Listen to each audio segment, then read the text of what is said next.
امام حسن علیہ السلام کا میں نے بتایا کہ کس طریقے سے انہوں نے طریقہ کار بتائے ہیں جی، اور کہ کیا منزلت رہی ہے علمی اعتبار سے.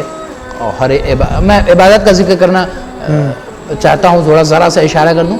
امام حسن کی عبادت کا بڑا زور ہے، اور آپ کے بارے میں ملتا ہے تاریخ میں جب آپ وضو کرنے کے لیے آمادہ ہوتے تھے تو وضو کرتے کرتے باقاعدہ آنسوؤں سے روتے تھے، خوف الہی میں اللہ کی بارگاہ میں جانا. اور جب مصلی پر نماز کے لیے کھڑے ہوتے تھے تو ایسا لگتا تھا کہ جیسے بید کی لکڑی، اتنا خوف خدا میں، مطلب آپ یوں سمجھ لیں آپ کہ انسان کی سانسیں رک گئی ہوں جیسے. ایک بہت کس کی بارگاہ میں اب ہم اس کو محسوس کر سکتے ہیں جب ہم کسی بڑے اونچی پوسٹ والے کے سامنے جاتے ہیں تو بہت زیادہ ہماری باڈی لینگویج بالکل کنٹرول میں ہوتی ہے، نہ ہمارے ہاتھ جہاں ہے وہیں رہے گا، پیر جہاں ہے وہیں رہے گا، جیسا جو اسٹیپ ہے ویسے ہی رہتا ہے. تو ایک ہیبت ہوتی ہے اس کی. بالکل. تو ہم ایک عام آدمی جو دنیاوی ہے اس کے سامنے یہ عمل کرتے ہیں، یہ ہمارا کیریکٹر ہوتا ہے، یہ انداز ہوتا ہے ہمارا. تو آپ سوچیں امام حسن جب بارگاہ الہی میں کھڑے ہوتے تھے تو اللہ سے بڑا کون ہے؟ بے شک بے شک. یہ محسوس کر کے کہ اس کی ذات سے زیادہ بڑا کون ہے، اتنا زیادہ خوف الہی کہ بید کی لکڑی کی طرح جیسے بالکل سیدھے، کوئی حرکت نہ ہو جسم میں. یہی مولا کائنات کے لیے بھی ملتا تھا. جی، تو مولا کائنات تو سجدے کی حالت میں بعض دفعہ لوگ سمجھتے تھے کہ علی کی روح نکل گئی ہے جسم سے. تو یہ امام حسن کا عالم تھا.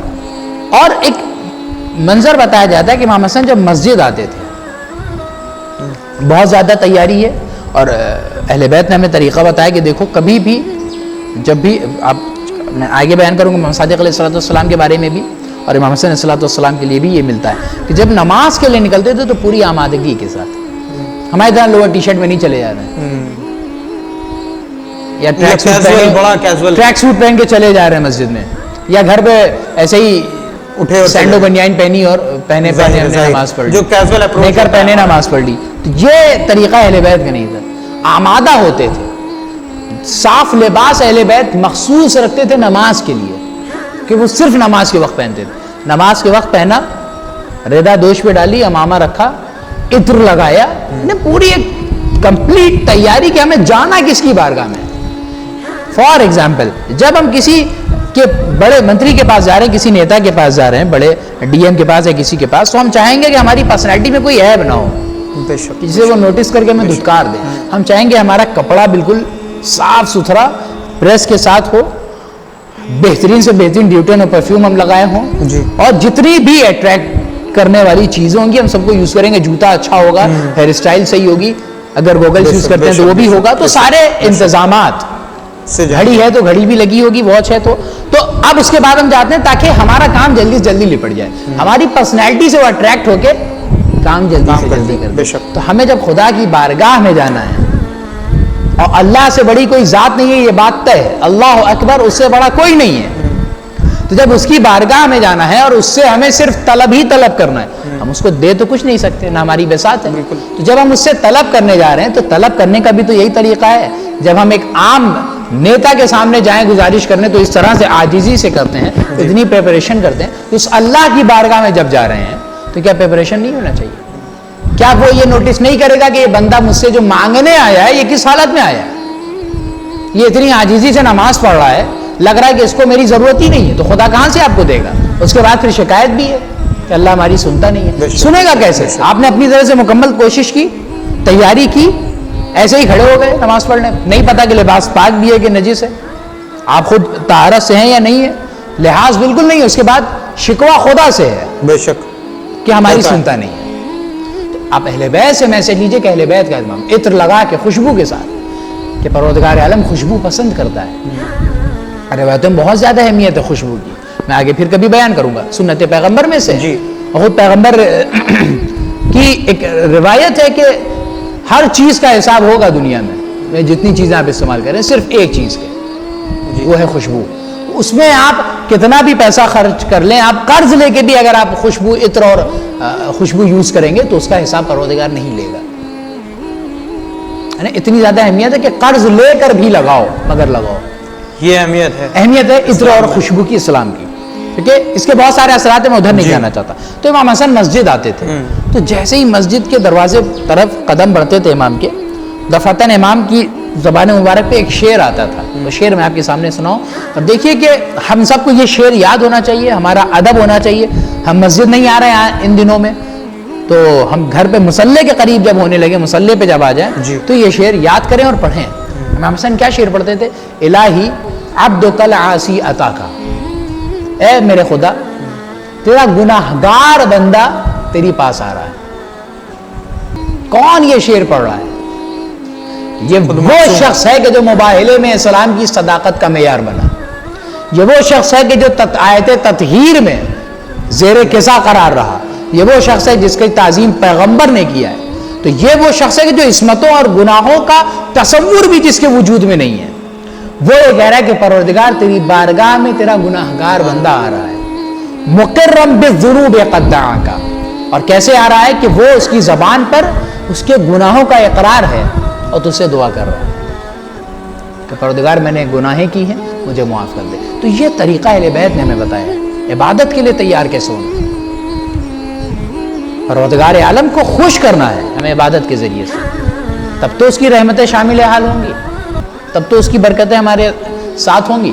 ورنہ ہم فارمیلٹی ادا کریں گے تو وہ بھی صرف فارمیلٹی ہی ادا کرے گا، تو صرف 2 ہی روٹی دے گا. پھر آپ امید نہ کیجیے گا کہ آپ کو 4 روٹی وہ دے دے، کیونکہ آپ نے فارمیلٹی ادا کی. تو جیسا ظاہر سی بات ہے آپ جیسا پروردگار عالم کے ساتھ رہیں گے، اس کو کیا غرض پڑی ہے کہ اس کو وہ آپ کو عطا کرے. ہم اس کے مقروض ہیں ہر مسئلے میں، تو ہمیں اچھے سے اچھے طریقے سے پریزنٹ کرنا چاہیے خود کو اس کی بارگاہ میں. تو یہ آپ دیکھیں امام حسن کا کیریکٹر ہے. کیا شعر پڑھنا ہے؟ الہی عبدک العاصی عطاکا مقرم بالذنوب قد دعاکا، اپنے گناہوں کا اقرار کرتے ہوئے. جبکہ یہ وہ ہستیاں ہیں کہ گناہ کا تصور بھی جن کے وجود میں نہیں پایا جاتا، خیال گناہ بھی نہیں پایا جاتا. میں آگے ذکر کروں گا کہ کس طریقے سے امام اہل بیت نے ایکسپلین کیا ہے کہ تصور گناہ بھی ان کے یہاں نہیں پایا جاتا. وہ ایکسپلین کیا اہل بیت نے. تو یہ شخصیت امام حسن علیہ الصلوۃ والسلام. اور زندگی کے مختلف پہلو ابھی نظر آئیں گے آپ کو کہ امام حسن علیہ الصلوۃ والسلام کی مولا کائنات کے دور میں کیا رول رہا ہے. مولا کائنات میں آپ نے جنگ جمل میں ملاحظہ فرمایا، بالکل واضح کیا کہ کس طریقے سے دریا کو انہوں نے خالی کرایا اور جنگ صفین وغیرہ میں حملے کروائے. جنگ جمل میں کس طریقے سے اپنی ماں کے شیر کا اثر دکھایا. اور مولا کائنات کا جملہ کہنا محمد حنفیہ سے کہ تمہاری غلطی نہیں، یہ تمہاری ماں کی خطا ہے، تمہاری ماں کی دودھ کا اثر ہے. خطا تو نہیں کہیں گے لیکن ماں کے دودھ کا اثر ہے. لیکن امام حسن نے وہی جوش و خروش سے حملہ کیا ہے. تو آپ نے دیکھا مولا کائنات کے دور میں مولا کائنات نے کتنے کام لیے ہیں. کوفہ کا دارالحکومت جب ابو موسیٰ اشعری سے خالی کرایا تو وہاں بھی مالک اشتر کے ساتھ امام حسن گئے تھے ابو موسیٰ اشعری کو معزول کرنے کے لیے لشکر کے ساتھ. تو یہ جابازی ہے، یہ دلیری ہے کہ آپ جنگ کے میدان میں دیکھ لیں. اس کے بعد اگر آپ امام حسن پہ اعتراض ہوتا ہے کہ امام حسن جنگ پسند نہیں کرتے تھے، جنگ کرنا نہیں آتا تھا، بہت سارے اعتراضات امام حسن علیہ السلام اس کے پیچھے میں مطلب جیسے کہ کنٹروورسی بھی پریلل چلتی ہے، بلیمز بھی بہت سے ایلیگیشنز بھی لگتے ہیں معاذ اللہ کہ جو صلح کی امام حسن نے معاویہ سے، اس میں اس صلح میں کیا تھا اس پہ بھی روشنی ڈالیں. اور دوسری چیز کہ امام حسین ایک یہ بھی پیرل چلتی ہے سننے میں آتا رہتا ہے کہ امام حسین بہت زیادہ سنک نہیں کرتے تھے، کیونکہ ادھر امام حسین کربلا میں مان نہیں بیعت نہیں کر رہے ہیں، ادھر حسن علیہ السلام کو مان رہے ہیں. اچھا مشکل کیا، میں پہلے صلح کے اوپر بات کر لیتے ہیں، اس کے بعد پھر ہم آتے ہیں بعد والے سوال پہ. پہلے ذرا سا میں بہت تیزی کے ساتھ چونکہ بات طولانی نہ ہو جائے میں مختصراً عرض کروں کہ صلح کے اسباب کیا تھے، کیوں صلح کرنی پڑی، اور صلح کے شرائط کیا تھے. 2 اہم ٹاپک ہیں. اور صلح کے ساتھ ہوا کیا ایٹ دا لیسٹ. صلح کے اسباب کیا تھے کہ امام حسن علیہ السلام کو جیسے ہی پتا چلا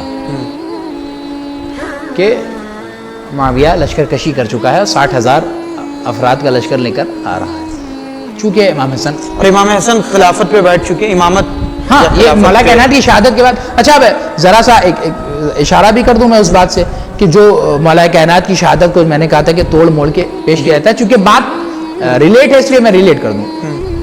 تو یہ مولا کائنات کو ضرورت لگی کس حالت میں تھی؟ کیا ان حالات میں مطلب سیاسی حالات مولا کائنات کی کیا تھے، کیا ایکٹیویٹی تھی؟ حالات میں ایکٹیویٹی یہ تھی کہ مولا کائنات جنگ کی تیاری کر رہے تھے معاویہ کے خلاف پھر سے، بے شک دوبارہ وہ پھر سے جنگ کرنے آ رہا تھا. تو اب آپ خود سوچیں کہ جب علی معاویہ کے خلاف جنگ کی تیاری کر رہے ہوں اور اس درمیان مولا کائنات کو شہید کر دیا جائے تو اس کے پیچھے کس کا ہاتھ ہو سکتا ہے؟ بے شک معاویہ. تاریخ آپ خود اپنے دماغ لگائیں، کہ سب سے بڑا حریف مولا کائنات ہے معاویہ اس کے. کو پتا تھا کہ جنگ میں پہلی جنگوں میں شکست کھا چکا ہے، تو ظاہر ہے ہاں کہ تو وہ اس میں اگر علی ہاں چونکہ خوارج تو اب ہے نہیں کہ علی شکست کھا جائیں گے اور اتنے بزدل، تو یہاں تو اب بالکل جو تعداد ہوگی مستحکم ہوگی. یہ اب لڑنے آئیں گے تو معاویہ کا شیرازے بکھر جائے گا حکومت کا. اب یہ ہتھ کنڈا اپنایا. یہ ہتھ کنڈا اپنایا اور اس نے وہ جو لالچ دے کر وہ ساری تفصیل گزر چکی ہے. جی. تو مولا کائنات کی شہادت اور امام حسن کی خلافت کا عہد شروع ہوا چونکہ مولا کائنات نے خود وصیت کر دی تھی میرے بعد تمہیں خلیفہ ہونا ہے. امام حسن نے خلافت کی بات یعنی جو ان کے فالوورز ہیں مولا علی کے، وہ ظاہر ہے کہ امام حسن میں وہ ٹرانسفر ہو. جی جی اب ظاہر سی بات ظاہر ہے. لیکن چونکہ اس میں کوئی اختلاف ہاں اس میں کوئی اختلاف نہیں، لیکن ابھی بھی کچھ چیزیں تھیں. جیسے میں نے ایک نام لیا تھا اشعث بن قیس. اچھا اشعث بن قیس یہ تھا کہ جو امام حسن کا سسر بھی تھا. اچھا جی اسی کی بیٹی کا نام تھا جی جودہ بنت جعدہ بنت اشعث. تو یہ امام حسن کے کوفے میں ہے.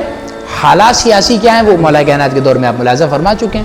نہیں پتا کہ کس گلی سے کون آ جائے اور حملہ کر دے. بے شک. اور بہت زیادہ نازک حالات تھے، اتنے زیادہ نازک حالات تھے کہ ایک تو جب امام حسن کو پتہ چلا کہ معاویہ جنگ کے لیے نکلا ہے تو امام حسن نے بھی اچھی تعداد میں لشکر کی تیار کیا. مگر جس قیس نام کا شخص ہے سپہ سالار امام حسن کا، اس کو امام حسن نے جب لشکر کی باغ ڈور دی حکومت کی کہ آگے بڑھے وہ، تو اب اس کے اوپر جیسے ہی وہ قدم بڑھا کے آگے بڑھا تو اس پر اعتراضات ہونے لگے. اور اعتراضات کیا ہوئے کہ بھائی یہ جا کر معاویہ سے مل گیا ہے، اس نے پیسے کھا لیے ہیں اور یہ آپ کو چیٹ کرے گا آگے. اچھا یہ کام ہو گیا. اس کے علاوہ معاویہ نے اور کیا کھیل کھیلا کہ اپنے لشکر سے کچھ لوگوں کو امام حسن کے لشکر میں شامل کر دیا. اندرونی حالات جو ابھی امام حسن کہاں پہ ہیں اس مرحلے میں؟ کہاں؟ یعنی یہ کوفے سے نکل چکے ہیں، کوفے سے نکل قیام جنگ کے لیے نکل چکے ہیں امام حسن علیہ السلام. مدائن کا جو ذکر ہوتا جو ہے ابھی وہ آئے گا وہ تاریخ کا وہ بھی حصہ ہے، وہ میں اس کو ذکر کروں گا. تو امام حسن علیہ السلام نکل چکے ہیں جنگ کے لیے، آمادہ ہیں. اب ہوا یہ کہ اندرونی خلفشار معاویہ نے، ظاہر سی بات ہے کہ اگر پوری طاقت کے ساتھ امام حسن علیہ السلام سے ٹکرائے گا تو یہ بالکل طے ہے کہ ہار جائے گا. جیسے کہ شجاعت امام حسن کا ڈنکا پورا عرب میں بج رہا ہے. جنگوں میں جنگ صفین وغیرہ اور صفین جمل میں یہ بھی معاویہ کی نظر کے سامنے کہ ان کے ساتھ جو ہے اور ظاہر سی بات ہے بنی ہاشم ہے ان کے ساتھ، جناب عباس ہیں، جناب عباس ہے، دوسرے خود امام حسن علیہ السلام کی ذات ہے. بہت ساری شخصیتیں کہ ان کے ساتھ جنگ کرنا ناممکن ہے، ورنہ بہت زیادہ یہ تو طے ہے کہ امام حسین مدینے میں نہیں تھے اور امام حسن کے ساتھ ساتھ رہے ہر مقام. اور یہ بہت واضح ہے کہ جب دارالحکومت کوفے ٹرانسفر ہوا، مولا علی خلیفہ بنے تو پورے لوگ اہل بیت جو تھے وہ سب کے سب مدینے سے مائگریٹ کر کے کوفے کی طرف. یہ کلیئر ہے جی یہ بالکل کلیئر ہے. امام حسین وغیرہ بھی کوفے میں ہی تھے، سب یہی تھے. امام حسن نکل چکے، لشکر میں خلفشار معاویہ کے ذریعے سے مچایا جا چکا ہے، شیرازہ بکھر چکا ہے. اور یہ کہا گیا ہے کہ معاویہ کی طرف جو ہے امام حسن کا سپہ سالار مل چکا ہے اور لشکر نے یہ پھوٹ ڈالی کہ بہت بڑا لشکر لے کے معاویہ آ رہا ہے، شکست ہو جائے گی. اور یہ اس طرح کی مطلب لوگوں کے دلوں کو کانسپریسی تھیوریز بہت سی پیرلل چل رہی ہیں. تو یہ مطلب جو اسے کہتے ہیں کہ سلو پوائزن دیا جانا، دھیمے سے بالکل ان کی ہمتوں کو پس کر دینا، یہ ہوا لوگوں کے ساتھ. لوگ اب جان کا خوف رکھنے لگے، لوگوں کے دل میں اب ایمان گیا، جان کا خوف آ گیا کہ اب لڑیں گے تو مریں گے. ظاہر سی بات امام حسن کے سامنے سارے حالات ہیں. اب یہاں پر امام حسن علیہ السلام نے خطبہ دیا ہے بہت ساری وجوہات کے بعد. خطبہ امام حسن نے کیا دیا کہ دیکھو اگر تم اپنی جان سے دستبردار ہو تو پھر جنگ کرو، میں تیار ہوں، میں جنگ کے لیے تیار ہوں، میں جنگ کے حق میں ہوں. لیکن اگر تم اپنی جان بچانا چاہتے ہو، اچھا اس کے پہلے سے معاویہ کی طرف سے پیشکش آ چکی تھی کہ امام حسن کی طرف صلح کا پیغام آ گیا ہے. اور جب امام حسن صلی اللہ علیہ وسلم نے یہ خطبہ دیا تھا، اچھا ابھی صلح کا چرچا بعد میں ہوا، اس سے پہلے خطبہ ہو چکا ہے. یہ خطبہ کیا تھا کہ امام حسن نے یہی کہا کہ اگر تمہیں جان کا خوف ہے تو پھر میں صلح کر لوں گا. کیا فائدہ ہے تم سب جان بھی دو، اپنے جان کا خوف ہے تمہیں، اور جنگ کریں اور اس کو حاصل بھی نہ ہو، نتیجہ برآمد نہ ہو.